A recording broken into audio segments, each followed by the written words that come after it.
Assalamualaikum warahmatullahi wabarakatuh. Halo semuanya, perkenalkan saya Sabila Hairunisa dengan NIM 1022403 dari program studi S1 Akuntansi. Pada kesempatan kali ini, saya akan mempresentasikan materi sebagai bagian dari evaluasi tengah semester yang berjudul Perencanaan dan Penganggaran Perusahaan. Sebelum masuk ke dalam materi, saya ingin mengajak teman-teman berpikir sejenak. Pernahkah kita merasa uang cepat habis tanpa tahu kemana perginya? Nah, disitulah pentingnya perencanaan dan penganggaran. Penganggaran perusahaan merupakan proses yang sistematis dalam merencanakan dan mengelola keuangan perusahaan agar tujuan dapat tercapai secara efektif dan efisien. Penganggaran memiliki fungsi sebagai alat perencanaan, pengendalian biaya, dan evaluasi kinerja. Seperti contoh sederhana dalam kehidupan sehari-hari, sebagai mahasiswa kita mengatur uang bulanan dengan menentukan kebutuhan seperti makan, transportasi, dan lain-lain. Itu sebenarnya adalah bentuk sederhana dari penganggaran. Dari sini kita bisa melihat bahwa tanpa penganggaran keuangan akan sulit dikontrol. Selanjutnya, anggaran perusahaan dibagi menjadi dua, yaitu anggaran operasional dan anggaran keuangan. Anggaran operasional mencangkup kegiatan utama seperti penjualan dan produksi. Sedangkan anggaran keuangan berkaitan dengan arus kas dan posisi keuangan. Dalam usaha kecil seperti usaha makanan, anggaran operasional digunakan untuk membeli bahan baku dan membayar biaya produksi. Sedangkan anggaran keuangan digunakan untuk mengatur uang kas dan keuntungan. Keduanya ini saling terintegrasi sehingga perusahaan tidak bisa hanya fokus pada satu jenis anggaran saja. Berikutnya adalah forecasting atau peramalan, yang merupakan dasar dalam penyusunan anggaran. Metode yang digunakan bisa berupa kualitatif maupun kuantitatif.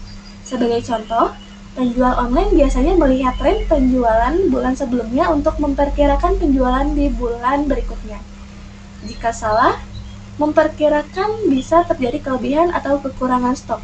Oleh karena itu, forecasting yang akurat sangat penting. Selanjutnya, anggaran penjualan adalah rencana jumlah produk yang akan dijual dalam periode tertentu.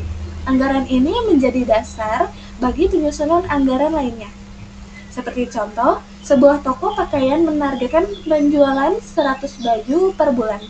Dari target tersebut, mereka dapat menentukan jumlah stok dan strategi pemasaran. Jadi, anggaran penjualan bisa dikatakan sebagai titik awal dari seluruh proses.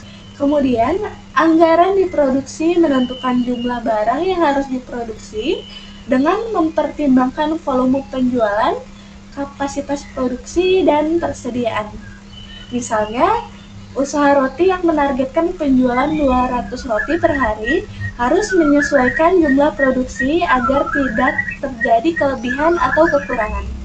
Hal ini menunjukkan bahwa produksi sangat bergantung pada perencanaan penjualan.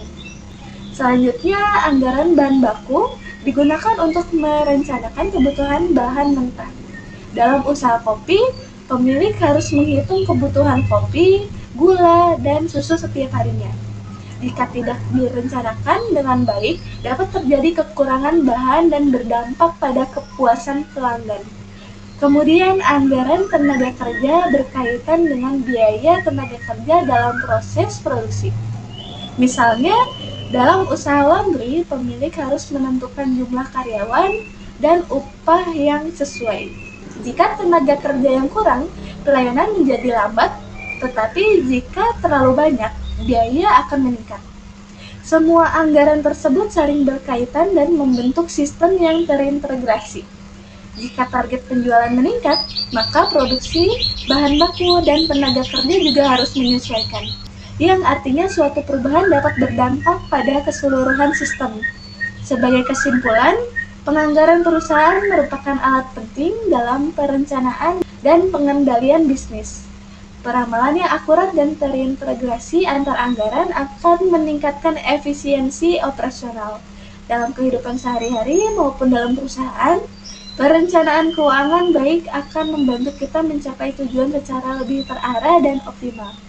Dengan kata lain, penganggaran bukan hanya soal angka, tetapi juga soal strategi. Demikian presentasi yang dapat saya sampaikan sebagai bagian dari evaluasi tengah semester. Terima kasih. Wassalamualaikum warahmatullahi wabarakatuh.